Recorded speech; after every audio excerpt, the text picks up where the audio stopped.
এভাবে জাহান্নামের আযাব এক এক দিকের আযাব। জাহান্নামী ভয় দৌড় দিবে, জাহান্নামের ওয়াল বাইতে থাকবে জাহান্নাম থেকে উঠে যাওয়ার জন্য।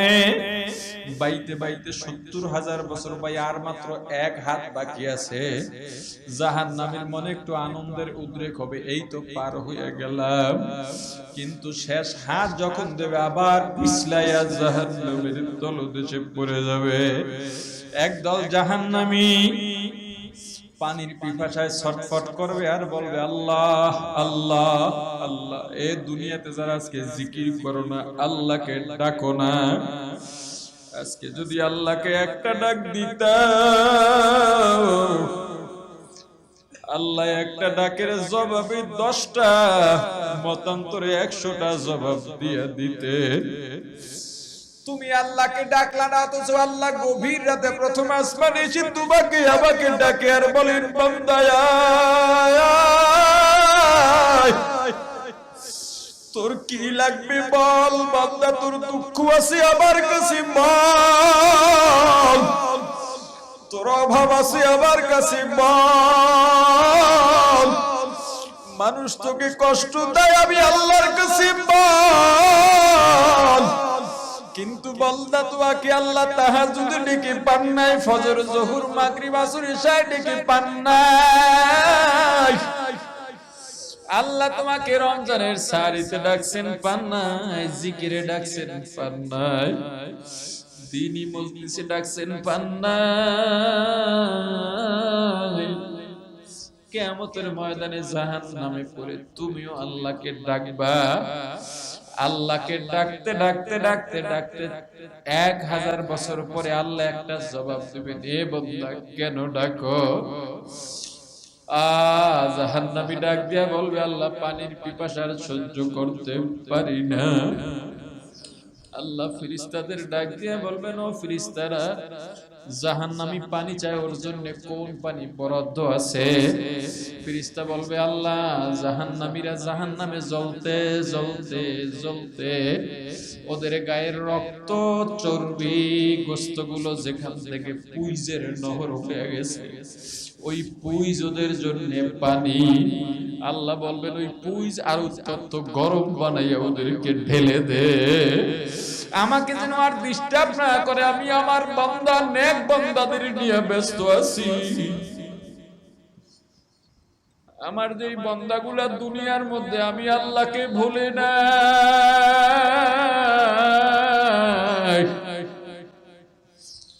আমি আল্লাহ অভাব দিছি, রিকশা চালাইছে, অনেক সময় খাইতেও পায় নাই, তবু আমি আল্লাহকে ভুলে নাই, বরং নামাজে দাঁড়াই আমি আল্লাহর দরবারে কাঁদছি আর বলছি মালিক।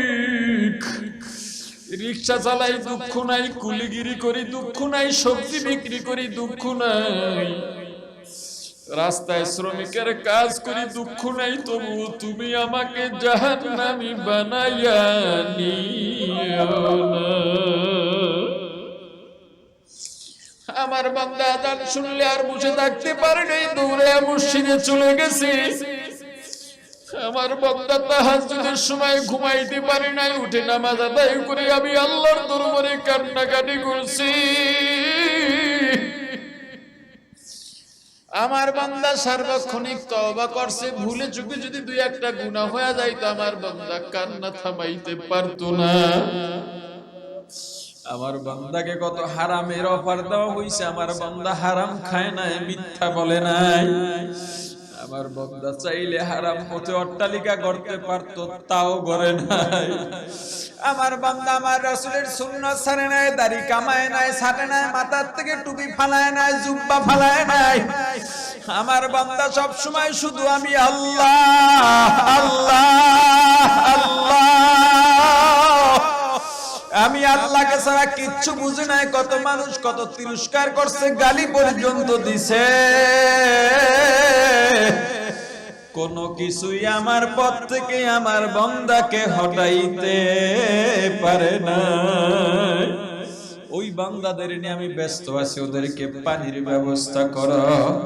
ফেরেশতারা ওই রক্ত পুঁজগুলো আরো গরম বানাই একটা পেয়ালার মধ্যে নিয়ে জাহান্নামীর হাতের মধ্যে যখন দেবে, এত গরম, এত গরম, সঙ্গে সঙ্গে জাহান্নামীর হাতের গোশতগুলো খসে খসে পড়ে যাবে।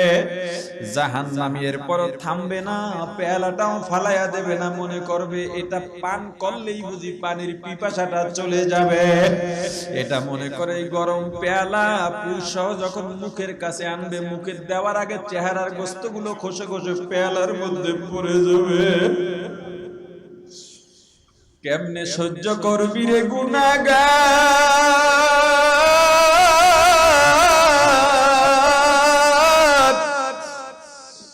সময় নাই, সময় নাই, সময় নাই, এখনো ফিরে এসো, গুনাহগুলো ছেড়ে দাও, আল্লাহর কাছে তওবা করো। আল্লাহ দয়াবান, আল্লাহ মেহেরবান। তওবা করার মতো যদি করতে পারো, কান্নার মতো যদি কাঁদতে পারো, গুনার জন্য অনুতপ্ত হয়ে চোখের পানি ছেড়ে কাঁদো, কান্নার মধ্যে এত মজা, এত মজা, এত মজা, না কানলে কোনদিন বুঝবা না।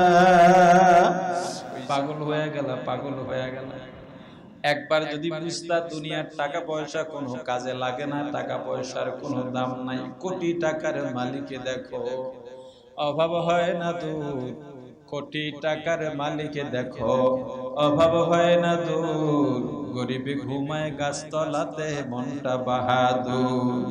হৃদয়ে তাকিবে যার নম্র সদা, রহমত আসিবে তথা আল্লাহর ওয়াদা। বড়র বড়াই করলে দিলে রহমত আসে না, মেটা দো আপনা হস্তি কো, अगर कुछ मर्तबा चाहो कि दाना खाक में मिलकर गुले गुलजार होता है।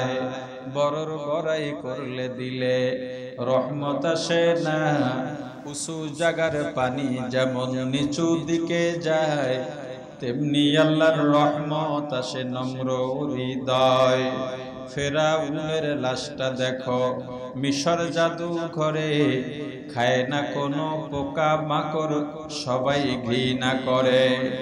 জ্ঞানী যারা বুঝে তারা শুধু ইশারায়, নির্বোধকে বুঝাইতে কে পারে কোথায়।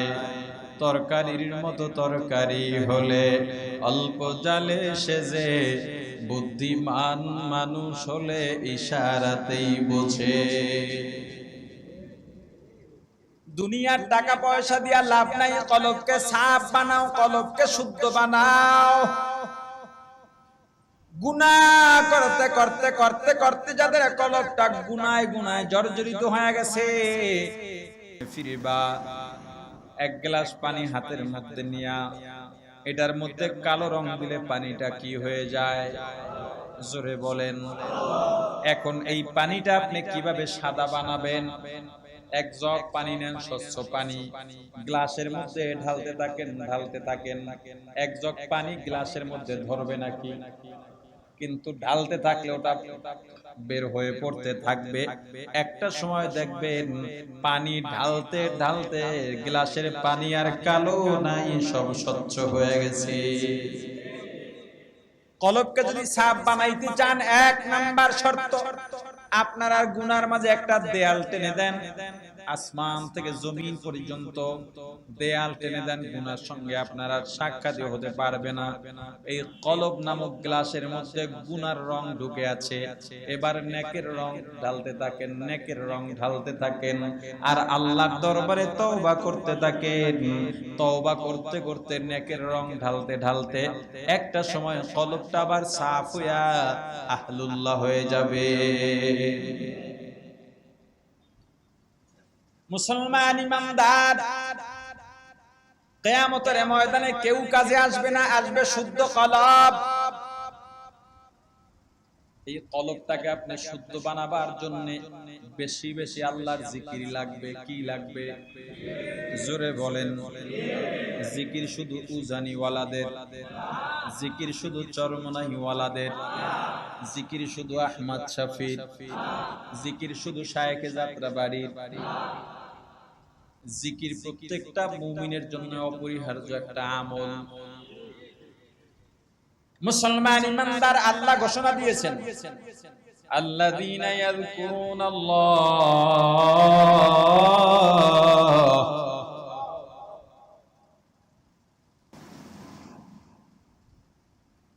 অন্তরকে সাফ করার জন্য চোখের পানিও দরকার আছে। কথা বলেন না? এই কলবকে আপনি শুদ্ধ বানান না হয় কিয়ামতের ময়দানে আপনার কোনো দাম নাই। মাল নিয়ে যাইবেন, কোনো দাম নাই। আপনি হজ করছেন, কোনো দাম নাই। কিয়ামতের ময়দানে আল্লাহ রাব্বুল আলামিন কিছু হাজী সাহেবকে ডাকবেন এদিকে আয় জাহান্নামে, কিছু নামাজীকে ডাকবেন আয় জাহান্নামে, কিছু জিকিরকারীকেও ডাকবেন যা জাহান্নামে যা। আবার বুঝছেন না, দুনিয়া ছাইরা শুধু ইবাদত করলেই বুঝি কলব সাফ হয়। কারণ রোগওয়ালা হজও আছে, রোগওয়ালা নামাজও আছে, রোগওয়ালা জিকিরও আছে। আছে না নাই? কেমনে? হাজী সাহেব হজ করতে গেছে, বহু বছর ধরে হজ করে, কিন্তু কেউ হাজী ডাকে না। কি ডাকে না? বেচারার মনে বড় দুঃখ। মানুষ একবার হজ করলেই হাজী ডাকে, আমি বারবার হজ করি, হাজী ডাকে না। হাজী যতদিনে না ডাকবে হজ ততদিনে থামবে না।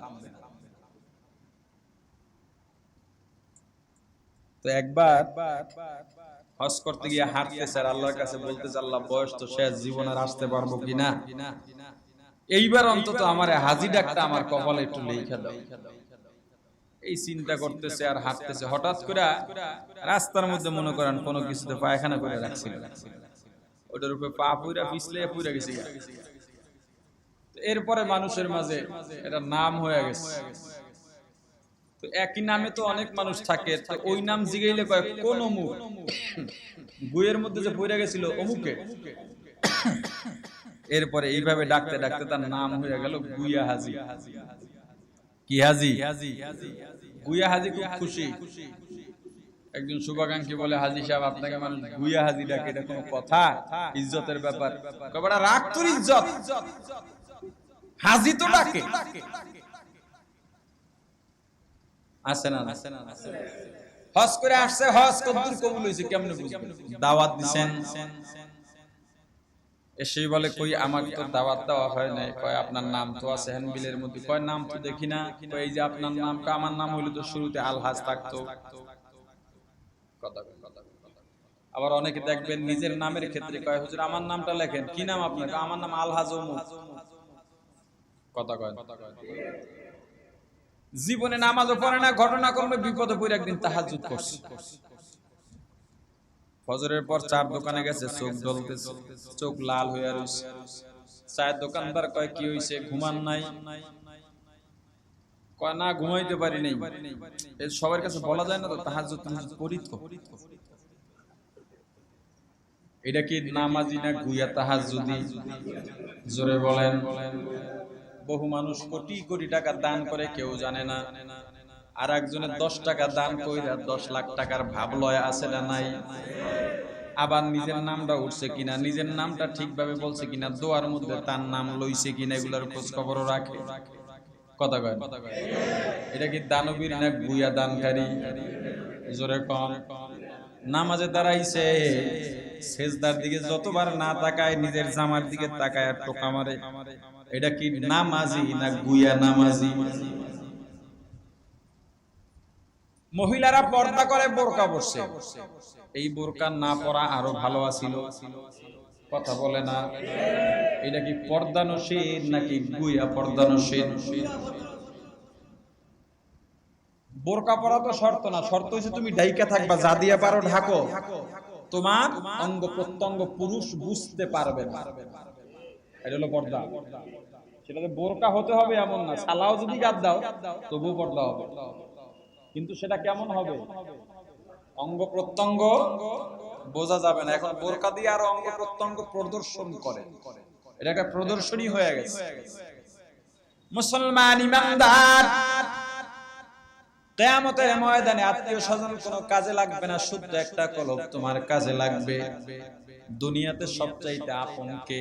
মাকেই তো বলা হয়, ঠিক না?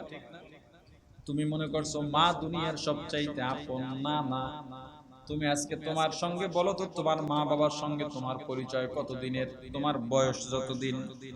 তোমার স্ত্রীর সঙ্গে তোমার পরিচয় কতদিনের? তোমার স্ত্রীর বয়স যতদিন।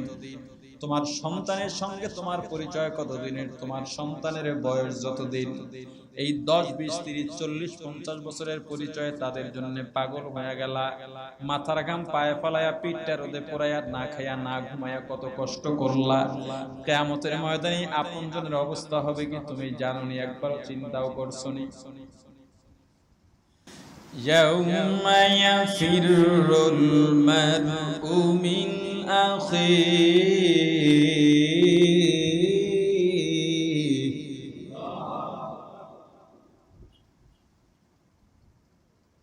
يوم يفر المرء من أخيه وأمه وأبيه وصاحبته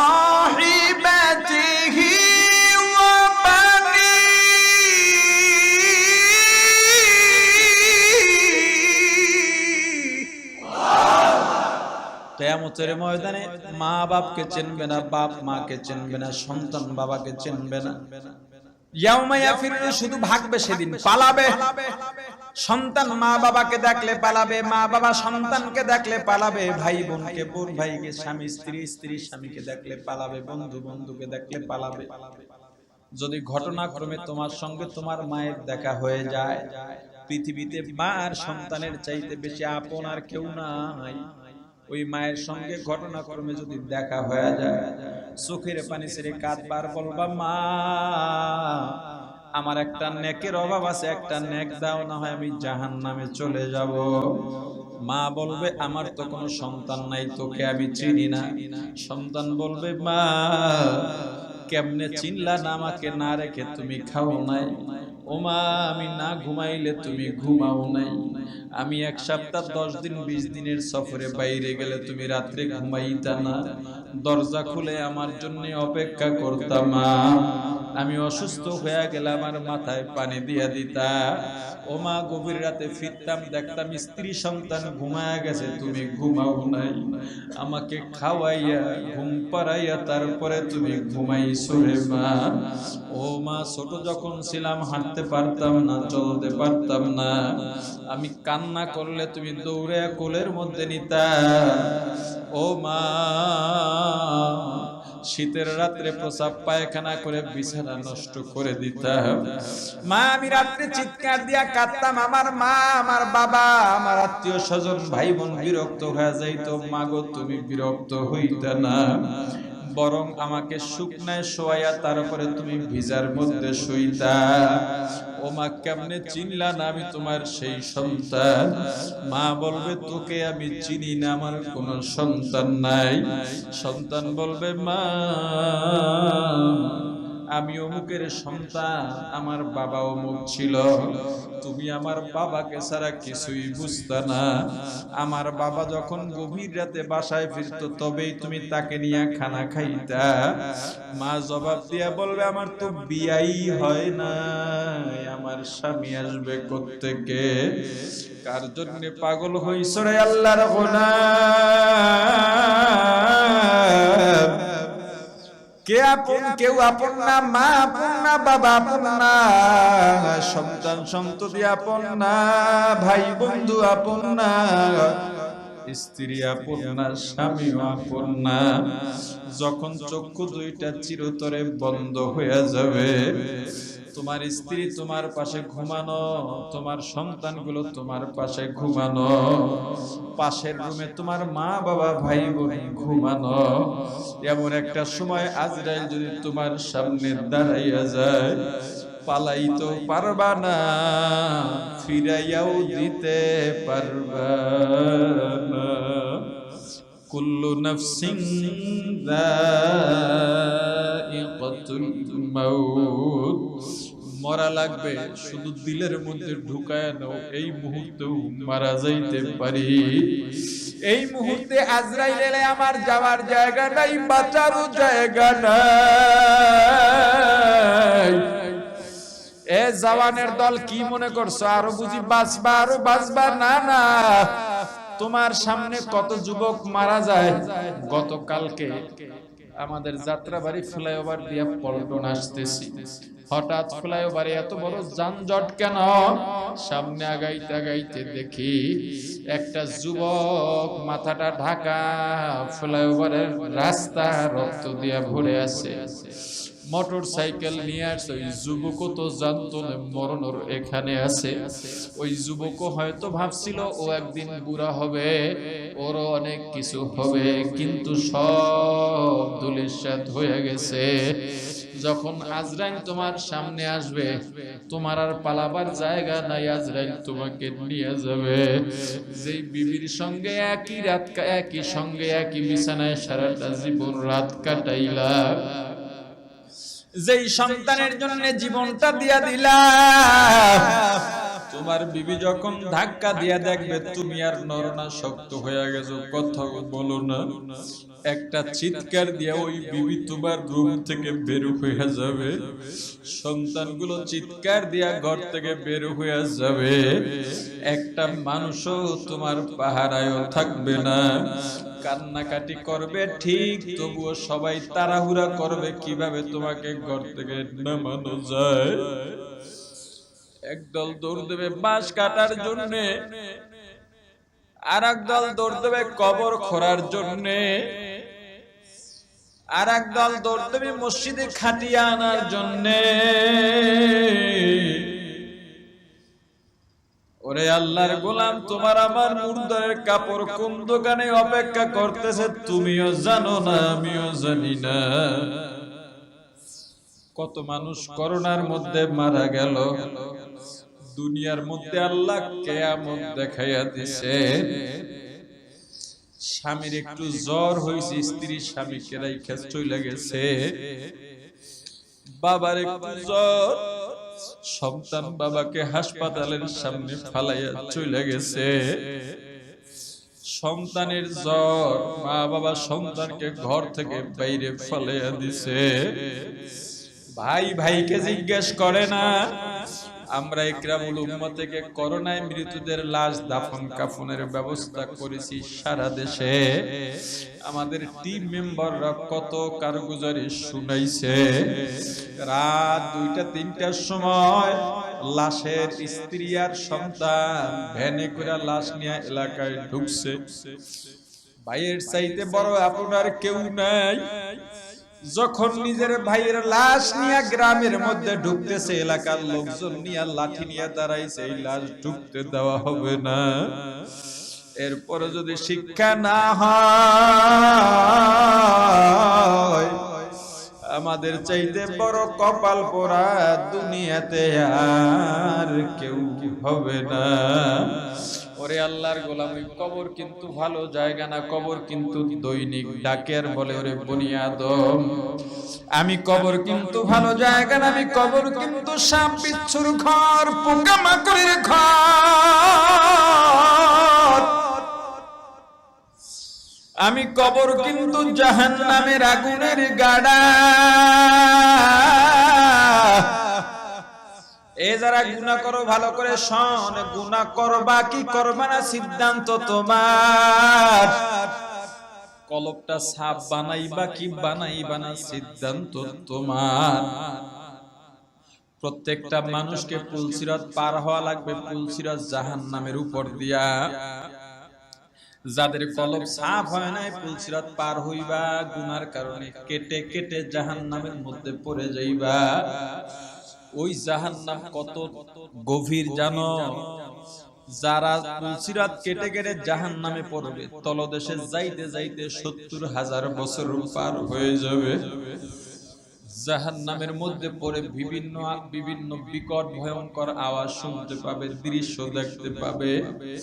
শুনবে একদিকে চিৎকার চেঁচামেচি, আর এক জাহান্নামীকে ডাক দিয়া বলবে এই চেঁচামেচি কিসের?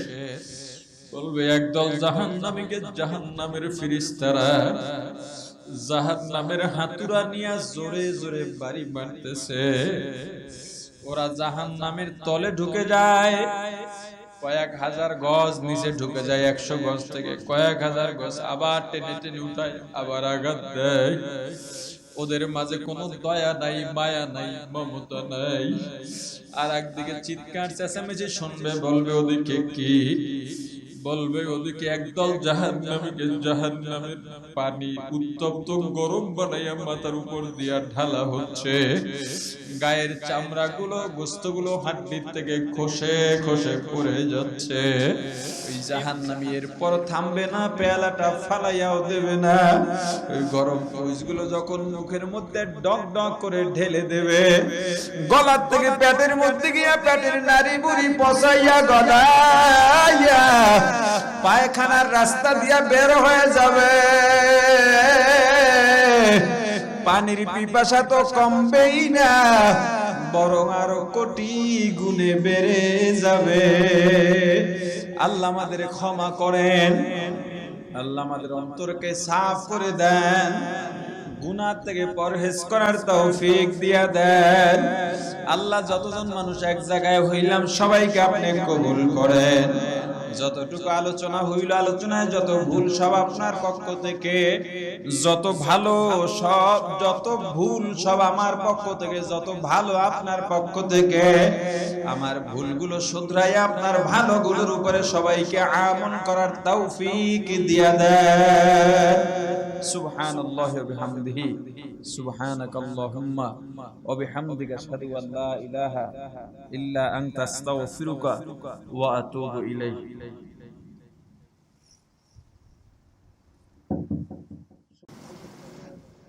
ربنا ظلمنا أنفسنا وإن لم تغفر لنا وترحمنا لنكونن من الخاسرين. ربنا آتنا في الدنيا حسنة وفي الآخرة حسنة وقنا عذاب النار. رب ارحمهما كما ربياني صغيرا. رب ارحمهما كما ربياني صغيرا. আয় আল্লাহ, দোয়া মাহফিলকে কবুল করেন, আল মাদানী ফাউন্ডেশনকে কবুল করেন, ফাউন্ডেশনের সঙ্গে যারা জড়িত আছে, কমিটির দানকারী শুভাকাঙ্ক্ষী এলাকাবাসী সবাইকে কবুল করেন। আয় আল্লাহ, আজকের অনুষ্ঠানে যারা কষ্ট করলেন, শ্রম দিলেন, সবাইকে কবুল করেন। আমরা যারা উপস্থিত হইলাম সবার মনের মনের আশা পূরণ করে দেন। আয় আল্লাহ, প্রত্যেকের ঘরে আপনার খাস রহমত বর্ষিত করেন। আয় আল্লাহ, চুরি ডাকাতি, দুশমনের দুশমনি, জালেমের জুলুম, হিংসুকের হিংসা, মুনাফিকের নিফাক থেকে হেফাজত করেন। সন্তানগুলোকে নেককার, দিনদার, পরহেজগার, মুত্তাকি বানিয়ে দেন। আয় আল্লাহ, ব্যবসা প্রতিষ্ঠান, ঘর বাড়ি আপনার রহমতের চাদর আবৃত করে নেন। ব্যবসায়ী, দোকানদার, কর্মচারী, কর্মজীবী, জেলে মজদুর, কৃষক, শ্রমিক, প্রশাসন, সাংবাদিক, জনপ্রতিনিধি সবাইকে কবুল করেন আল্লাহ। আয় আল্লাহ, যারা অসুস্থ, বিপদগ্রস্ত, ঋণগ্রস্ত সবার বিপদ দূর করে দেন। যাদের বিয়ে হয় না, সন্তান হয় না, বিয়ে সন্তানের ফয়সালা করে দেন। আয় আল্লাহ, ইসলামী অঙ্গনের যত অস্থিরতা আছে আপনি দূর করে দেন। আয় আল্লাহ, আমাদের দোয়ার কবুল নবীজির রওজা মুবারক পৌঁছায়া দেন। বাবা আদম থেকে আজ পর্যন্ত যত মুমিন মুমিনাত, মুসলিম মুসলিমাত অন্ধকার কবরে চলে গেল, প্রত্যেকের রুহের উপরে সওয়াব পৌঁছায়া দেন। আয় আল্লাহ, আমাদের আত্মীয় স্বজন, মা বাবা, দাদা দাদি, নানা নানি, শ্বশুর শাশুড়ি, ভাই বন্ধু, পাড়া প্রতিবেশী, মুতাআল্লিকিন, মুহিব্বিন, উস্তাদ শাগিরিদ, পীর মুরিদ, স্বামী স্ত্রী অন্ধকার কবরে চলে গেল, সকলের রুহের উপরে সওয়াব পৌঁছায়া দেন। আয় আল্লাহ, বিশেষ করে যার নামের উপরে দোয়া মাহফিল, উপমহাদেশের প্রখ্যাত বুজুর্গ শাইখুল ইসলাম রাহমাতুল্লাহি আলাইহির কবরকে জান্নাতের উঁচু মর্যাদা জান্নাতের মালা। আয় আল্লাহ, এই এক বছরে প্রায় আমাদের অনেকগুলো মুরব্বী দুনিয়া থেকে নিয়ে গেছে, সবাইকে জান্নাতের উঁচু মাকাম দান করেন আল্লাহ। আমাদের যে সমস্ত মুরব্বীরা বেঁচে আছেন, শায়েখ যাত্রাবাড়ি আল্লামা বাবু নগরী নূর হোসেন কাসেমি মুফতি ওয়াক্কাস চরমনের হযরত সহ আরো যত মুরব্বী বেঁচে আছেন সকলকে ঐক্যবদ্ধ হয়ে শারীরিক সুস্থতা রেখে সকলকে দ্বীনের খেদমত করার তৌফিক দিয়ে দেন। আয় আল্লাহ, আমরা যারা বেঁচে আছি নেক হায়াত দারাজ করেন, ঈমানকে মজবুত করে দেন। আয় আল্লাহ, নির্ভেজাল নেক আমল বেশি বেশি করার তৌফিক দিয়ে দেন। খাঁটি মুসলমান না বানাইয়া অন্ধকার কবরে ডাক দিয়েন না। সুবহান রাব্বিকা রাব্বিল ইজ্জাতি আম্মা ইয়াসিফুন ওয়া সালামুন আলাল মুরসালিন ওয়ালহামদুলিল্লাহি রাব্বিল আলামিন। আসসালামু আলাইকুম।